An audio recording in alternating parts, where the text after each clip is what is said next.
Yes, আমরা পেরেছি। রানবো বাংলাদেশ কোথায়? রানবো বাংলাদেশ কোথায়? ইয়েস, আমরা পেরেছি। তো বড় সাপোর্টিভ হিসাবে থাকার জন্য, আর হচ্ছে আমাদের বিশেষ করে ব্রাদার্স ইউনাইটেড ক্লাব, তো সকলকে হচ্ছে ধন্যবাদ।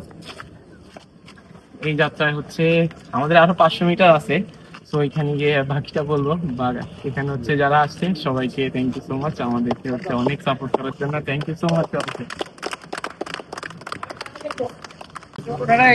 আমি বাংলা বান্দার উমরকে ধন্যবাদ জানাচ্ছি। উনি আসলে এখানে এসে ওনাদেরকে সুন্দরভাবে ভিডিও করে ওনার ফেসবুকে এই জন্য উমরকে আমি আমার পক্ষ থেকে ধন্যবাদ জানাই, এবং তেঁতুলিয়াবাসীর সকলকে কন্টেন্ট ক্রিয়েটারের পক্ষ থেকে ধন্যবাদ জানাই উমর আলীকে সুন্দরভাবে উপস্থাপন করার জন্য। ধন্যবাদ।